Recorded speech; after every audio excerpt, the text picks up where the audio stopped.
Brief GPT. I love it. That's hilarious. Michael Connor says, I saw a brief earlier today, which I'm going to submit to, but the context was kind of vague. So I'm hoping to maybe add a little unique flair to help it stand out. Who knows? I feel you. Sometimes they can be vague, where it's just like, what does this mean? I feel like it has to be a deeper meaning than what you just told me, because I don't get it. Or you can get references. I've gotten briefs with a reference list like the size of Sony's music catalog, bro. Like everything was on that joint. Like a lot of tracks. So it just gets to a point where it's like, yo, pick a few that you rock with and just run with it. That's what I did.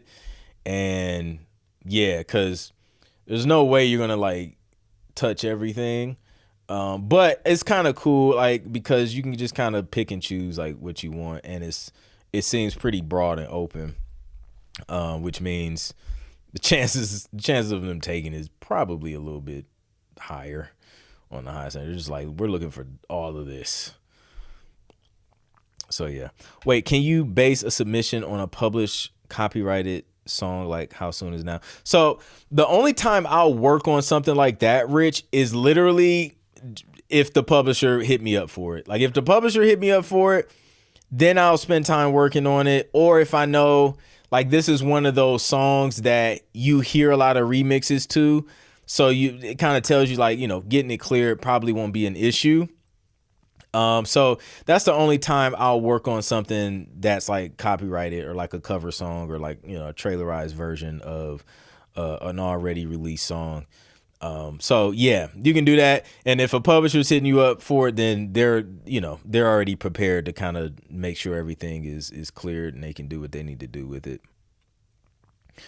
Jason says sometimes they ask for covers because they've already secured the rights. Boom, exactly.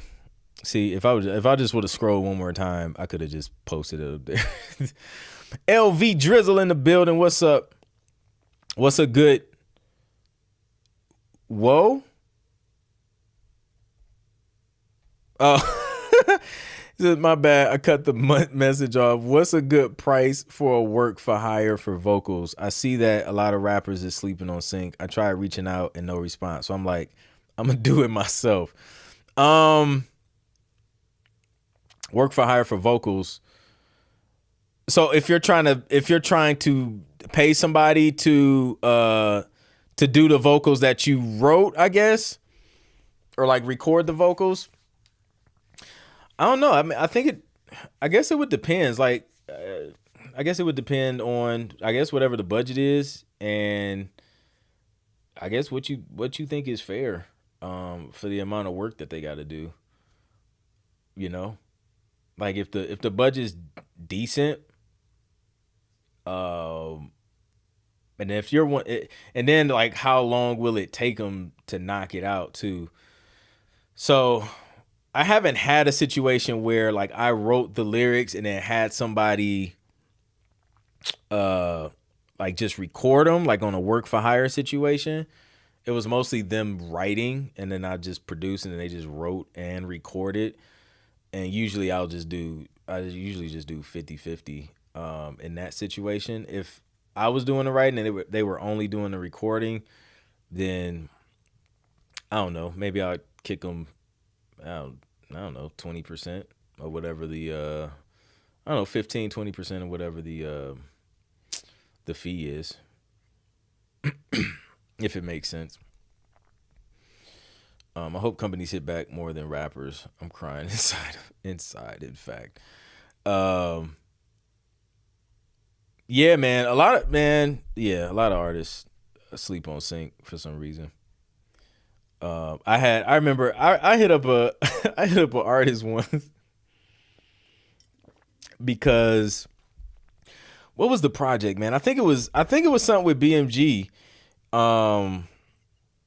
They were looking for like a certain type of vocal, and I came across an artist online who had that vocal.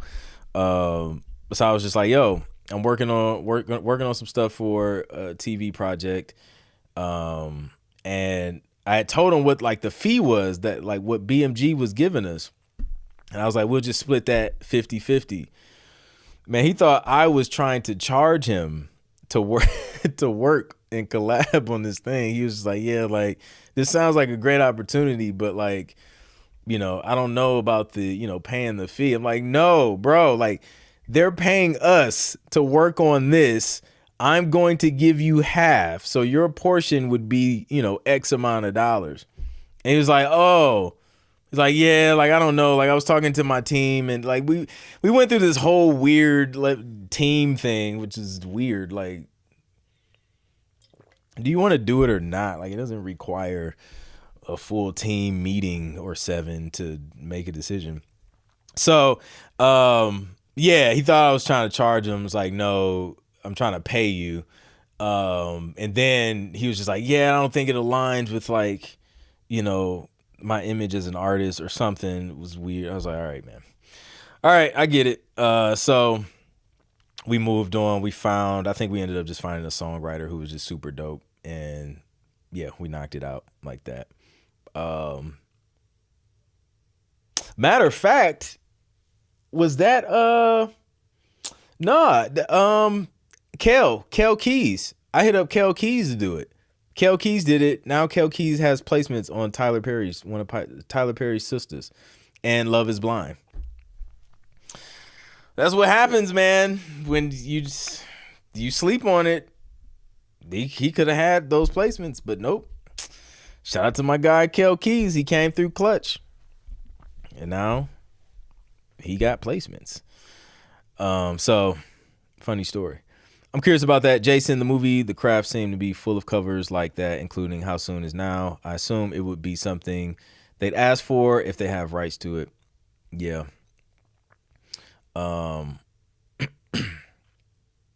Said you would research a new thing and would lose 2 hours on it. I said only 2. Oh, only 2. Yeah, no, it'd probably be like more than 2 hours on the playing around with all the plugins, man. It's crazy.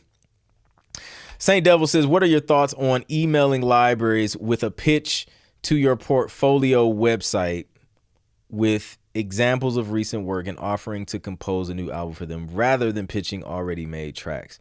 Even with the pitch to your portfolio website with examples of recent work. I mean, I think it could work. It doesn't necessarily hurt.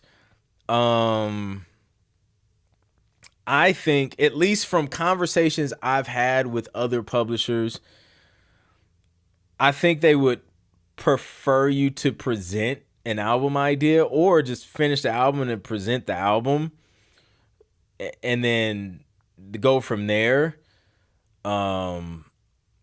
Versus like, hey, I'm open to to work on a new album. Like, obviously it could work that way. Like, I've had situations work out that way, but I like to send them something that they can sign if they want to sign it. Like, if they like it, like, oh, this is great, give them something they can use. Cause it's sort of like a tease, right? And I kind of learned this from the industry side of things with like going in the studio with like artists and things like that. Is just like one of my mentors told me, he was just like, yo, like never show up to the studio with like a pack of tracks that aren't even available. He was just like, cause if they hear something they like, you got to be the one to tell them like, oh yeah, nah, this isn't available. And then they're just like salty, you know what I'm saying? So it's like, only play the stuff that you can like give them and that they can use, because you don't want to put a sour taste in their mouth. That's just my perspective anyways. So, We Create Music TV is in the building. What's good?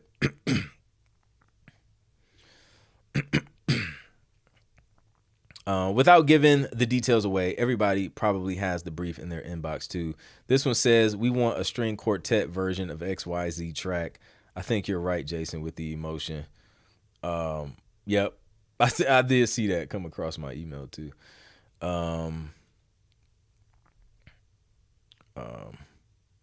Omega says, let me apologize on behalf of rappers. Less of them have business sense than you already think.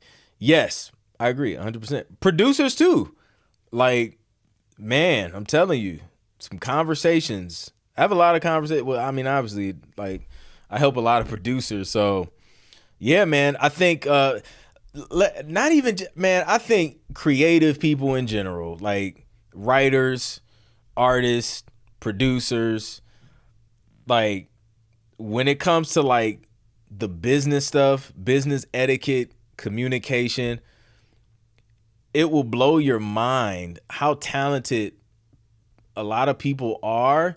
And then you realize it's not your music that's holding you back. Like it's your, I was just having this conversation with somebody else too, but it's like the other stuff, man. It's the communication skills. It's the following up. It's the properly typing an email. It's the, you know, not saying like weird things to like, it's like not, it's just etiquette and I guess experience too. Because if you don't know, you don't know. But yeah, I feel like a lot of creatives kind of struggle with just the business mindset of things and how to approach people and you know, get that locked in to really push them over the edge. Because like the music could be there, but if the approach is wrong, then you can miss out on an opportunity. So yeah, tap in with Omega. Yeah, you won't be disappointed.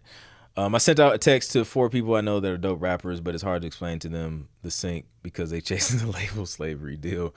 Oh man. Yeah, it's crazy. That's why we gotta man, we gotta educate them. That's why we do these. Answer all these questions. So yeah, man, you know, because it's an opportunity, man, and excuse me. I try and get artists to understand too that like this can be like this isn't about laying down your vision for yourself as an artist or your brand as an artist. This can work with what you're trying to do as an artist. Like this could fund your whatever you're trying to do as an artist, right? And it can only build up your artist brand if you do it right.